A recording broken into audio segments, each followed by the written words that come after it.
Estamos con el profesor Julián Siri, profesor de la Maestría en Finanzas, de las materias de Teoría de la Evaluación de Activos Financieros y de Derivados. Buenas tardes, Julián. ¿Qué tal? ¿Cómo te va, José? Bien, una consulta que queremos hacerte que en general puede ser interesante desde el punto de vista de los inversores. Cada vez que uno realiza inversiones se focaliza en los retornos, entonces hay inversiones que le dan más retornos y menos retornos, pero sin embargo tiene que haber algún tipo de medida de riesgo, ¿no? Dentro de lo que es la ecuación de retorno y de riesgo. ¿Cómo se miden los riesgos? ¿La gente le presta atención a los riesgos? Sí, es llamativo. Ex ante la gente parece darle importancia a los riesgos, ex post expresa su verdadero apetito al riesgo cuando efectivamente tiene realizaciones que no estaban dentro de lo que son sus expectativas en términos específicamente de retornos.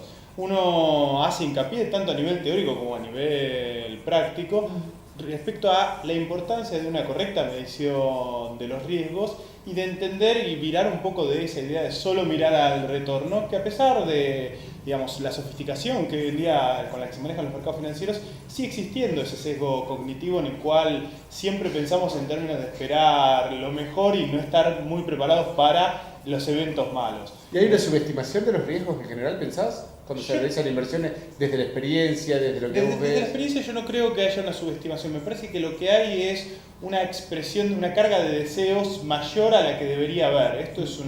Se intenta hacer como una ciencia la inversión, entonces hay que apegarse más a una rigurosidad propia de ramas científicas y no de ramas sociales. Hay que tratar de desapegarse de esa noción de expectativas o de depositar una buena voluntad en una inversión. Una inversión es lo que es. Entonces muchas veces yo lo presento en mis clases con respecto a la conformación de portafolios. Planteamos un problema en el cual le doy la famosa teoría de optimización de portafolios moderna de Markowitz, en la cual una vez que termino de dar lo que es el estándar les digo, bueno, perfecto, pero no sirve para nada. ¿Por qué no sirve? No sirve, y entonces me preguntan, entonces ¿para qué nos lo dictas?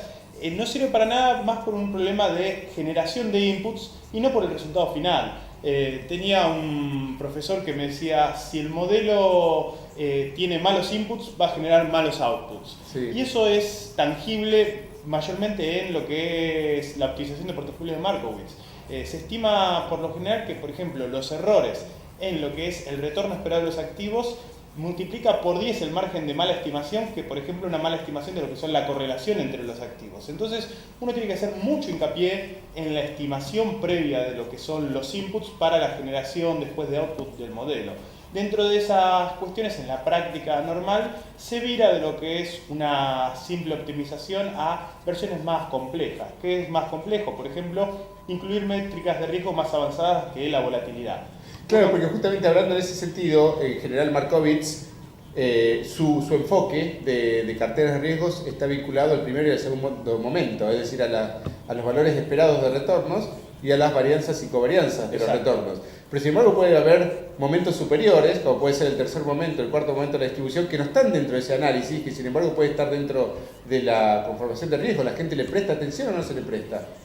La gente generalmente le termina prestando atención ex post y no ex ante. Que sería un Black Swan, por ejemplo, cuando sucede un crash. Muchas veces uno arma el portafolio en términos a situaciones normales cuando realmente lo que quiere es tener un portafolio blindado a situaciones anormales. Es en esos momentos, en los famosos cisnes negros, que uno se acuerda y se empieza a preguntar cuál es la calidad de mi portafolio. Entonces, la mejor recomendación es, bueno, definamos la conformación del portafolio previamente para esa clase de eventos. Está claro que nada de esto es gratuito. Mientras más uno se cubre ante eventos de distrés, de eventos tipo cisne negro, tiene un costo adicional con respecto a las características principales del portafolio. Pero si eso hace que uno pueda dormir más tranquilo a la noche, bienvenido sea. Siempre y cuando uno lo cuantifique, porque a veces que uno no sabe lo que está corriendo. Es cierto, además hay que aclarar que hay dos tipos de riesgo y dos formas de verlos. Riesgos conocidos, riesgos dentro de esos conocidos que podemos cuantificar y otros que no estamos cuantificando bien. Y encima, para colmo de males, hay riesgos desconocidos que no podemos cuantificar o, a pesar de poder cuantificarnos, no lo estamos viendo, no lo estamos considerando. Dentro de ese gran croquis que refiere a los riesgos, es muy importante tener en cuenta o armar un portafolio que sea una suerte de bulletproof. No solo para los riesgos que cuantificamos de manera correcta y vimos, sino para todos los otros riesgos. dado que no son riesgos cuantificables, lo mejor es siempre tomar un approach más conservador y no un approach agresivo. Pero eso dependerá mucho también del perfil de inversor, que a veces uno no sabe qué tipo de riesgo quiere correr, ¿no? Porque implican un proceso de introspección. A mí me gustaría tener un muy alto retorno, pero la pregunta es qué riesgos estoy dispuesto a correr en ese proceso. Bueno, ese es un problema incluso... Pero no todos somos iguales, ¿no? No, pero eso es un problema previo a la construcción del portafolio. Poder entender, y eso ya es un gran desafío, poder entender cuál es el perfil del inversor y cuáles realmente los factores de riesgo a los cuales quiere tener exposición, si es que alguna vez se preguntó de manera simple cuáles son esos factores de riesgo. Porque muchas veces uno no los puede ni siquiera, como inversor, no los puede sintetizar. Y es clave eso a la hora de armar un portafolio y definir los riesgos. Después está en el mundo real la gente que cree en el alfa y la gente que desafía esa noción de alfa, de ese retorno incorrelacionado con todos los riesgos que existen en el mundo. Yo soy de los que vira más hacia la noción de el alfa no existe, hay riesgos alternativos más allá de los estándares que uno clasifica como el riesgo a la exposición de mercado del KPM o riesgos adicionales sectoriales a el balance sheet en lo que son modelos multifactores como de French y Fama. Yo creo que existen riesgos que generan betas alternativas y tienen un premio por riesgo, pero hay que ser conscientes sobre los cuales uno se quiere montar y los que quiere dejar de lado. Pero supongamos dos inversores, uno obtiene durante el mes en este caso el mes pasado, uno obtiene un 3% de ganancia y otro obtiene un 1%. El del 1% va a decir, me gustaría haber obtenido 3%.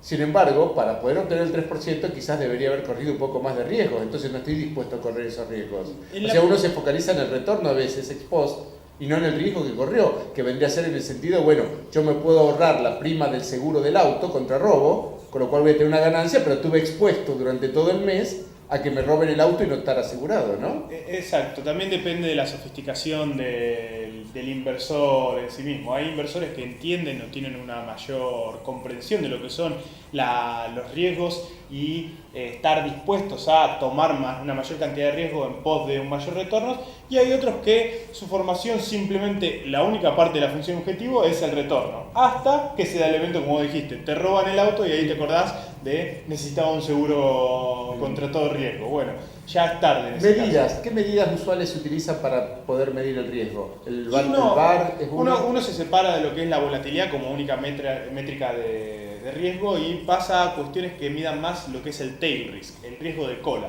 el riesgo de un evento extremo, exactamente. Entonces contempla el VAR, el conditional VAR, toma también medidas o busca optimizar portafolios por lo que sería el maximum drawdown, esto es cuánto es la caída desde el máximo anterior, cuánto puede llegar a caer el portafolio hasta encontrar un piso. Bueno, buscar optimizar en términos de esas métricas, sumado a un montón de restricciones que algunas son ad hoc, otras son propias de los modelos de optimización, generan un resultado más estable y deseable tanto de manera estática como de manera intertemporal en el tiempo, que son dos cuestiones a considerar. Pero con ese sentido, de nuevo, una cosa son los modelos y otra cosa los inputs. Los modelos pueden ser muy sofisticados, pero ¿uno cuenta con los inputs para abastecer esos modelos?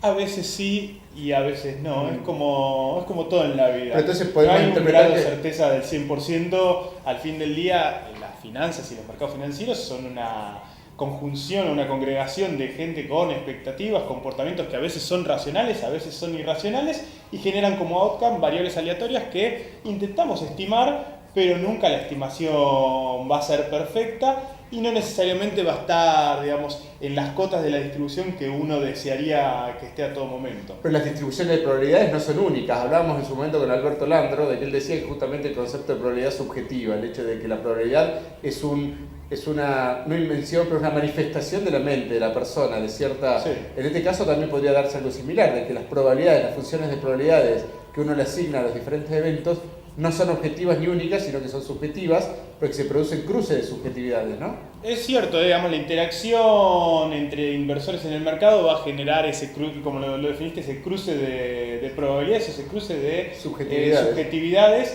Yo lo pienso también por el lado más de lo que es el análisis de serie de tiempos, que al fin del día uno tiene una función generación de datos y realmente lo que está viendo es una realización en el mercado, pero en teoría hay infinitas realizaciones. Entonces, al fin del día estamos haciendo una cierta estimación con los datos que tenemos y con la inferencia que podemos hacer respecto a los mismos de cara hacia el futuro. Siempre va a haber un margen de error, lo mejor es realizar estimaciones robustas ante cambios de escenarios que uno no tiene tipificados como el escenario más probable o el escenario ideal. Y sobre todo backtesting también, en el sentido de También poder evaluar la backtesting. capacidad predictiva y luego ver los resultados y ajustar, ¿no? Se divide en dos. En la práctica uno hace tanto backtesting como hace generación de escenarios para poner casos que por ahí en un backtesting no se vieron, pero que pueden ocurrir. Y también después también hay eventos que tampoco, por más escenarios que uno ponga, pueden llegar a ocurrir y uno no los clasificó. Bueno, ahí sí hay una parte de aleatoriedad a la cual va a estar expuesto, pero son casos muy extremos